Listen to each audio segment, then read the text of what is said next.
Hello and welcome to the unboxing videos of GMS Magazine. My name is Paco Garcia, I'm your host, and I'm going to be unboxing this game called The Road to Canterbury. The idea of this unboxing is for you to see what is it like when you open the game for the first time. I'm not going to go into how well it plays or how it doesn't play.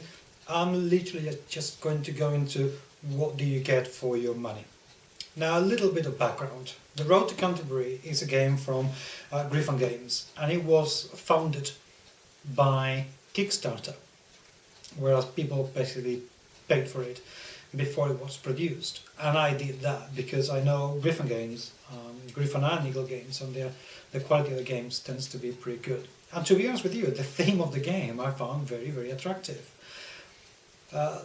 The Road of Canterbury is based on the tales of the tales of Canterbury, which I don't really know very well. But I know they are from the Middle Ages. They are pivotal piece of literature, of British and English literature. And the theme is basically you are a pardoner who is going to pardon some pilgrims on their way to Canterbury. But you have to make some money. You're selling these pardons. And you have to make some money, so you have to tempt the pilgrims with some sins, so you can actually sell the pardons and make some money out of them. I thought the whole concept was very intriguing, so I went for it. I took the plunge and I bought a few copies of the game. And I was really curious to what I would find. Now, I must admit, I have already opened the box and I have already played the game. So it's not going to be a surprise for me, but I hope it will be a surprise for you. So, without further ado, let's take a look inside the box, shall we? It opens slowly. Right, first things first. Look at the thickness of that board. That is how a cardboard for a box should be made. This is solid stuff. Very solid stuff. Right. First things first, we see some advertising for the company, which is fair enough. You know, they do Dragon Rampage, which I have to unbox, and Defenders of the Realms and Through the Ages. They have some fantastic, fantastic games. Pastiche. Everybody should play Pastiche at some point. And the instructions, the rules. Very nice. So far, so good. The paper is thick, and look at the shine on that paper. That is beautiful. That is very beautiful. There's a lot of text, though. And I must admit, when I first opened the game and I began to read through them, there was a little bit too much of it. The last pages, I'm there, that's me, look, I'm back together with all these people, so thanks to all these people for making this possible, is just a list of the people who contributed or backed the game in Kickstarter.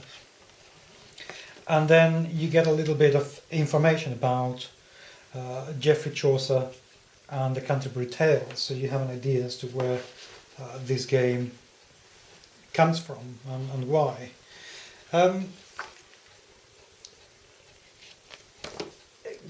Beautiful paper. I really like the paper. I found, though, for a game that is so simple to play, there's an awful lot of texting here, and this could have been with being a little bit less convoluted. But fine, I can live with that. What do we find inside the box? Well, we find, first of all, one board where you put all the things, your pardons, the pilgrims, and the relics that you can use in the game. You get yet another board, and this is a very strange shaped board. I really like it.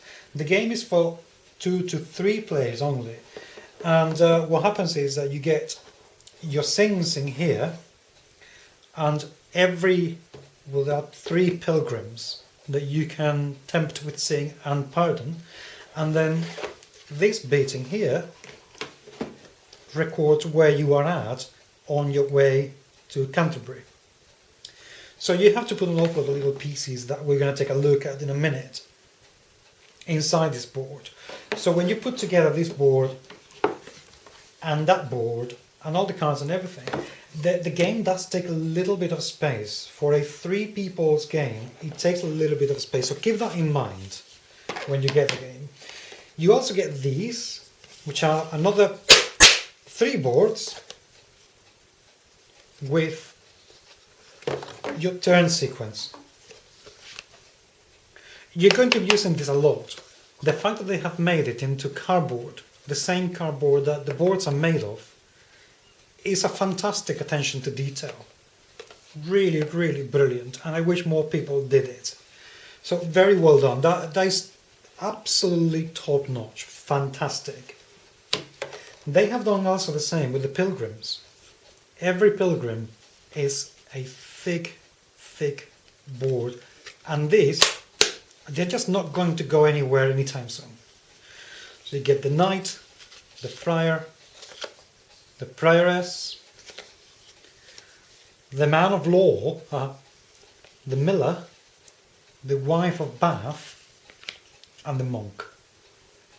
And you rotate them as you play the game, and you basically use them to tempt them and pardon their sins.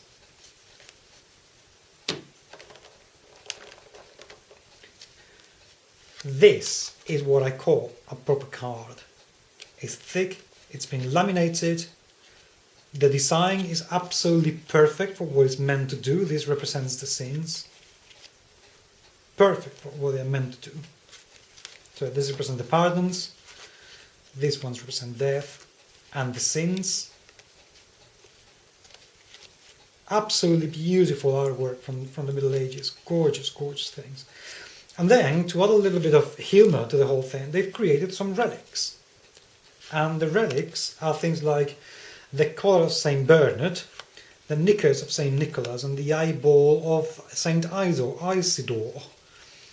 They all allow you to do different things throughout the game. And they're all pretty funny. So a very, very interesting addition to the game that adds a lot to the gameplay, I must say. Then you get an awful lot of little dice cubes things in various colours. And I don't know who owns the company that makes these little cubes, but they must be making a mint, because pretty much every game is using them. So, good for them. And you get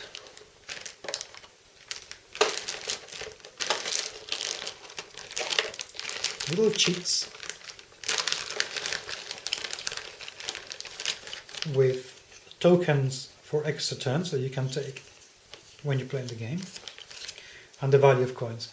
Again, very thick cardboard. This is not going to go anywhere, this is not going to bend.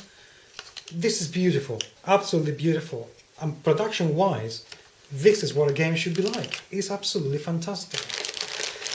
Last but not least, you get 1, 2 and 3 little felt bags where you keep your coins, because you're not meant to let any of the other players know how much you're earning.